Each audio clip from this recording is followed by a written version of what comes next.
Buenos días. Sensiblement différent, le podcast des humains sensibles et différents.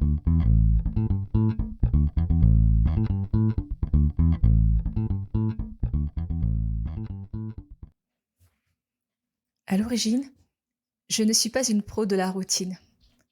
Le concept même a tendance à me filer de l'urticaire. Allergique de naissance. Bélier, ascendant, anti-routine. Savoir à l'avance ce qui va se passer dans ma journée peut me squeezer l'envie. J'arrive à créer des non-habitudes, même dans ma façon de passer l'aspirateur, juste pour me surprendre. J'aime imaginer une sorte de buffet de possibles, puis piocher dedans, au gré des priorités ou de mon inspiration du moment. Alors tu imagines, quand j'ai lu le sujet du jour... Salut! Cet épisode fait partie du challenge du podcast 2023, initié par la géniale équipe de l'Académie du podcast, et auquel j'ai choisi de participer tout au long du mois de janvier. Un jour, un thème, un podcast. Aujourd'hui, je suis invitée à partager ma routine du matin. Inspire, expire, ça va bien se passer. Je dis ça pour moi. Je te retrouve à la fin de l'épisode. D'ici là, pense à la tienne de routine. Celle que tu voudrais mettre en place. Celle à laquelle tu penses parfois. Celle que tu remets à quand tu auras le temps. Et peut-être à celle que tu as déjà instaurée en te levant chaque matin. Cela peut inspirer d'autres humains. En tout cas, ça m'intéresse. Je m'appelle Magalidé, je suis un humain, maman 4 fois, thérapeute en kinésiologie, enseignante pendant 20 ans dans tous les sens, chercheuse et amoureuse de la vie, mi-punk, mi-poète. Je t'invite aujourd'hui à cheminer avec moi.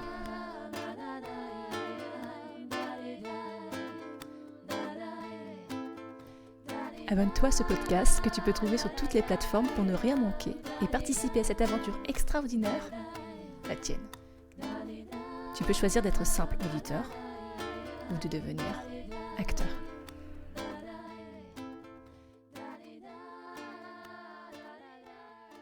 Sensiblement différent. J'ai besoin de sens. Dans la majorité des actions que j'entreprends, j'ai besoin de savoir pourquoi j'agis. Au nom de quoi? Le sens peut être simplement que je me sens poussée à le faire. Ça me suffit même largement, comme pourquoi. Ce qui est imposé par un quelconque il faut ou on doit, toute forme de norme sociale, culturelle ou familiale, génère assez peu de mouvement chez moi. Ça peut même réduire l'élan à néant. Construire un système de fonctionnement qui repose sur des valeurs triées sur le volet, mêlant éthique, connaissance et expérience de vie, repose sur un besoin fondamental. Pour moi. Interroger les habitudes, donc, sur quoi elles reposent. Un exemple simple. L'accouchement. Quand tu comprends que la position allongée sur une table provient du petit délire d'un petit roi qui avait trop envie de voir ce qui se passait, ambiance aux premières loges, place VIP, que tu essaies, avec un certain engagement, avant de savoir le truc du roi, de t'allonger pendant ton accouchement, de rester sur le dos, tranquille, pépouze, à faire 3 respirations et 2 poussées, horizontalement, et que là, dans cette position précisément, tu as juste envie de dégommer le monde entier tellement c'est antinaturel. Que toi, tu as envie de te suspendre, de t'accroupir et de bouger. Qu'on éteigne la lumière, qu'on laisse s'exprimer la part primaire, sauvage, puissante en toi. Alors, reprendre sa puissance. C'est s'autoriser à s'écouter dans chaque pas que l'on pose chaque jour sur la planète. Chaque pas, chaque pensée, chaque parole, chaque action. Quand tu alignes tout ça avec ton système de valeurs, ben ça roule. Tu ne le fais pas parce que c'est bien ou que les autres font comme ça. Tu le fais parce que c'est important pour toi, que c'est OK pour toi, ici, maintenant. Y compris quand tu envoies tout valser. Simple? Simple.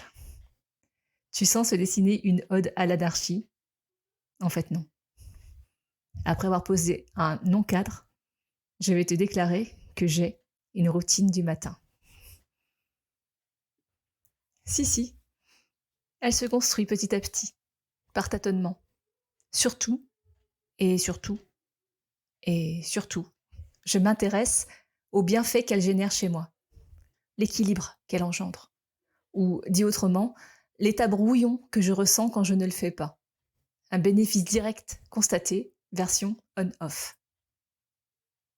Comme je suis quand même une récalcitrante, maxi récalcitrante, envers ce qui est répété chaque jour, j'use de stratégies de détournement. Rien d'imposé, possibilité d'évoluer, constater l'intérêt de conserver ou pas, changer l'ordre, s'autoriser des écarts, s'autoriser rien. Je suis d'accord avec toi, je prends beaucoup de gants avec moi-même. Dis-toi que c'est la résultante d'un certain système d'éducation. Le premier truc que je fais en me réveillant, c'est éteindre mon réveil. 17 fois. En général, j'ai programmé 3 alarmes différentes avec chacune un mode répétition toutes les 9 minutes, je crois. Après ça, je commence par 2-3 séries d'abdos. Et si. J'ai dans mon parcours des douleurs dorsales, voire une hernie, voire 4 grossesses qui m'ont amené à penser que les abdos, c'est mon socle. Et c'est mon socle. Ensuite, je m'assois et je médite. Je laisse venir le réveil de mon cerveau. Je me connecte. Sweet. Après ça, je pense à ma journée, ce que j'ai à faire, les enjeux du moment, les points de blocage, ce dont j'ai envie, et j'y pose des intentions cool. Genre, tout se passe bien. Imagine que tout se passe bien. Ça ne fait pas que tout se passe bien, mais ça fait que je suis détendue face à l'étendue des possibles. J'aborde ça avec une certaine sérénité, puisque de toute façon, je me dis que je vais apprendre des trucs trop cool, quoi qu'il arrive. Poser des intentions, c'est cleaner ton énergie de départ, te projeter dans une sorte de futur proche qui te va bien, ce vers quoi tu veux aller, y associer l'état que cela engendre. L'état ou l'émotion que tu projettes, c'est la clé de voûte, ce qui fait passer du rêve à la réalité, qui permet la matérialisation. Après ça, cela ne t'appartient plus.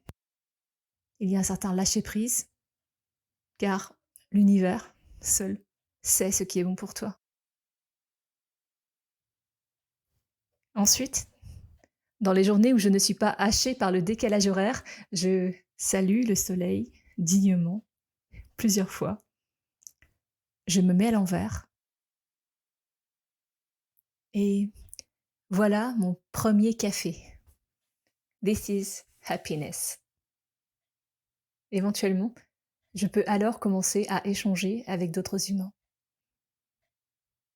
Cela peut durer quelques semaines ou quelques mois, peu importe. Voilà. Les éléments que je viens de te citer sont ceux qui, aujourd'hui, me connectent à moi-même, me recentrent. À toi, qu'est-ce que tu fais chaque matin en te levant? C'est quoi ton rapport au soleil levant? Plutôt lève tôt, lève tard, OP dès que tu ouvres tes yeux? Raconte-toi, raconte-moi. Si tu as aimé cet épisode, partage-le en me taguant. Tu peux aussi mettre 5 étoiles sur ta plateforme d'écoute préférée. Le prochain rendez-vous, Inch'Allah, c'est déjà demain.